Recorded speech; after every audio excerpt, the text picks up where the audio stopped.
صحابی رسول سیدنا حضرت عقبہ ابن عامر رضی اللہ تعالی عنہ فرماتے ہیں کہ ایک دن میں نے پیغمبر علیہ السلام سے پوچھا، یا رسول اللہ من نجاہ،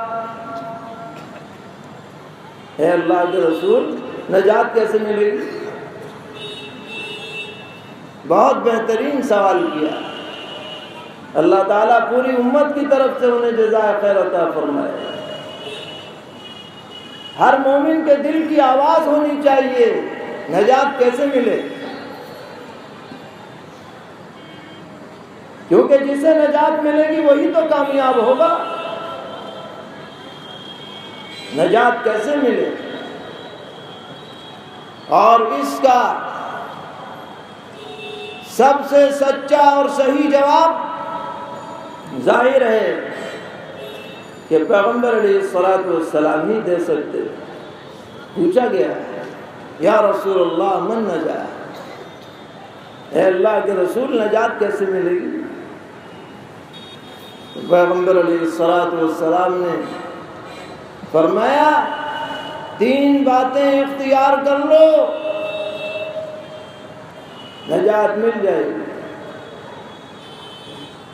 چھوٹی چھوٹی 3 باتیں۔ فرمایا، املک علیک لسانک ولیسعک بیتک وابکی علی خطیئتک۔ کیا بہترین، سبحان اللہ، بہترین اور انتہائی گراں تر نصیحتیں ہیں جو آپ نے ارشاد فرمائی۔ نمبر 1، اپنی زبان پر کنٹرول رکھو تو نجات ملے گی۔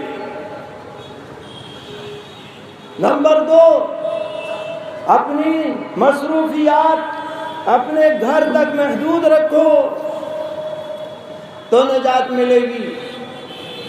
اور نمبر 3، کوئی غلطی گناہ ہو جائے، رو دھو کے اللہ سے معاملہ صاف کر لو تو نجات ملے گی۔ ان میں سے پہلی بات بہت اہمیت رکھتی ہے۔ اللہ نے یہ زبان جو عطا کی ہمیں، یہ 2 دھاری تلوار ہے۔ اگر ایک طرف چلے خیر کی جانب تو آدمی کو جنت کے اعلیٰ ترین مقام تک پہنچا دے۔ اس زبان سے سبحان اللہ پڑھو، ایک پیڑ جنت میں لگ جائے۔ الحمدللہ پڑھو، فرمایا تملأ المیزان، سارا نیکیوں کا پلہ اسی کے اجر و ثواب سے بھر جائے گا۔ اس سے قرآن پڑھو، ہر حرف پر 10 نیکیاں۔ اس سے مومنین کے لیے دعا کرو۔ حدیث میں فرمایا، جو آدمی یہ دعا کرے، اللہم اغفر للمؤمنین والمؤمنات، اے اللہ بخش دے ایمان والے مردوں ایمان والی عورتوں کو، تو قیامت قائم ہونے تک اور دنیا کے شروع ہونے تک سے لے کر قیامت تک جتنے بھی ایمان والے آئے یا ہیں یا آئیں گے، سب کی تعداد کے بقدر اسے ثواب ملتا ہے۔ ذرا سی زبان ہلے، کتنا ذخیرہ نیکیوں کا آ جائے۔ خیر کی طرف چلے تو سراپا خیر ہی خیر، اور اگر یہ زبان شر کی طرف چل پڑے، جھوٹ بولے، گالی دے، پیٹھ پیچھے برائی کرے، کسی پر تہمت لگائے، بہتان باندھے، چغل خوری کرے، فتنے اور فساد کو ہوا دے، تو یہ زبان لعنت بن جائے گی آدمی کے لیے، نحوست بن جائے گی۔ سرور عالم حضرت محمد مصطفیٰ صلی اللہ تعالی علیہ وسلم نے فرمایا، جب صبح ہوتی ہے تو آدمی کے سارے اعضاء زبان کے سامنے لجاجت کرتے ہیں، تم ٹھیک رہو گی تو ہم ٹھیک ہیں، تم بگڑو گی تو ہم بگڑیں گے۔ زبان تو کہہ کے اندر چلی جاتی ہے۔ رد عمل کون جھیلتا ہے؟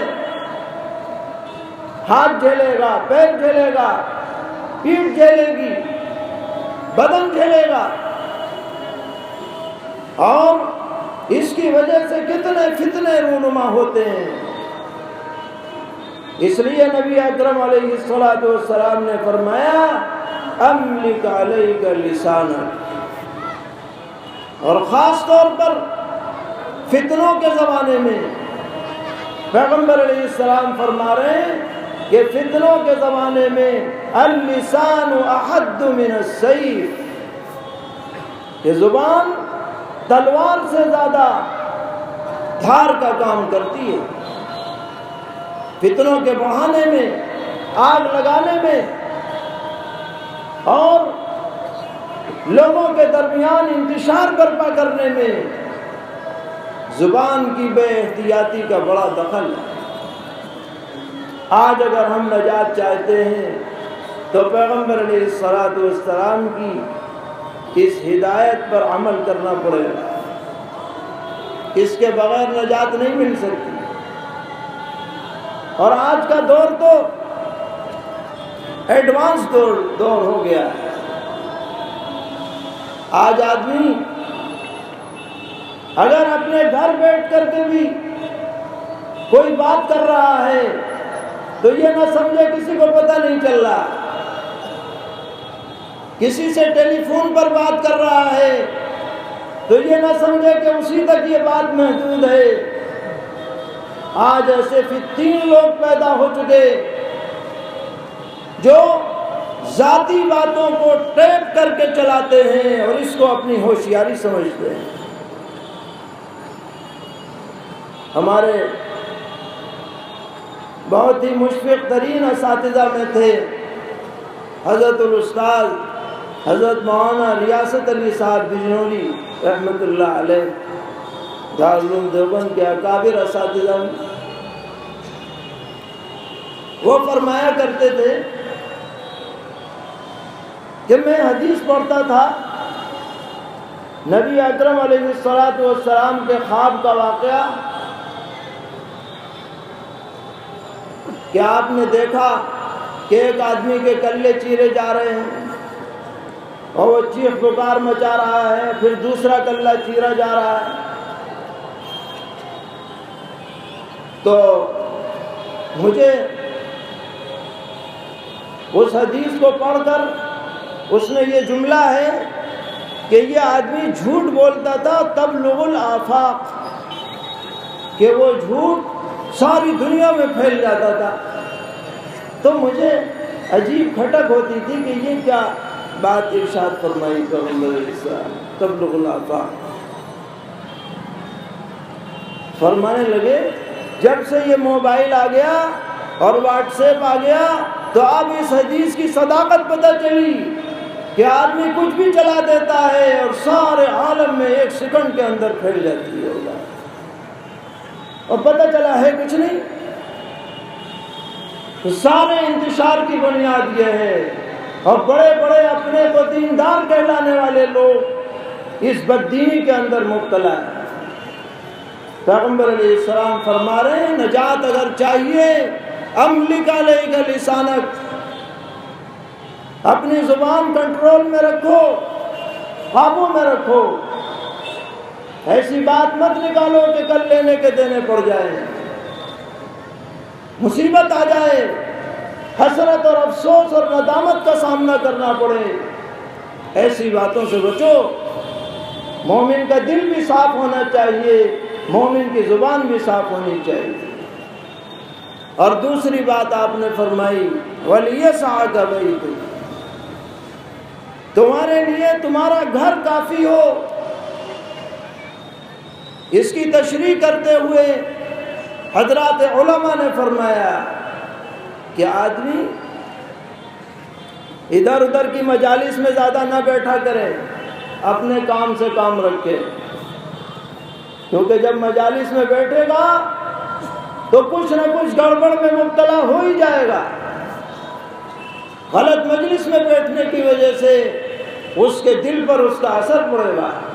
وَلْيَسْعَكَ بَيْتُكَ، اپنا کام پورا ہوا گھر واپس آؤ، کام پورا ہوا گھر واپس آؤ. اس سے تمہاری سوسائٹی بھی محفوظ رہے گی اور تمہارے گھر کا ماحول بھی اچھا رہے گا. حضرت مولانا قاری سید صدیق احمد صاحب باندھوی رحمۃ اللہ علیہ اس حدیث کو جب سناتے تھے تو فرماتے تھے گھر میں ابا جان رہیں گے تو بیگم بھی چوکس رہے گی اور بچے اور بچیاں بھی چوکس رہیں گی کہ ابا موجود ہیں. اور اگر ابا ہی غائب ہیں گھر سے تو جب چاہے آؤ جب چاہے جاؤ.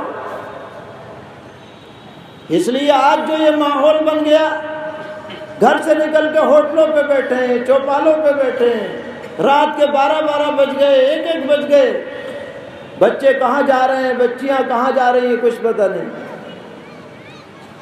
ایک جلسے میں حضرت نے فرمایا، ہم لوگ بھی موجود تھے اور وہاں بڑے بڑے سرمایہ دار لوگ بھی موجود تھے. فرمانے لگے کوئی آدمی مرغی پالتا ہے، کوئی آدمی بکری پالتا ہے، تو شام کو گھر بند کرنے سے پہلے گن لیتا ہے کتنی مرغیاں ہیں، کوئی کم تو نہیں ہے، کہاں چلی گئی، اس کا خیال کرتا ہے بکریاں کم تو نہیں ہو گئیں. اور آج ہمارا حال یہ ہے کہ بچہ اور بچی کہاں جا رہا ہے، کہاں آ رہا ہے، کچھ پتہ نہیں. ابا جان مطمئن ہے، کہیں ٹیوشن پہ جا رہا ہے تو کہیں ٹیوشن پہ جا رہی ہے. اور فرمایا لوگ یوں سمجھتے ہیں کہ اپنے ڈرائیور کے ساتھ بھیج دیا.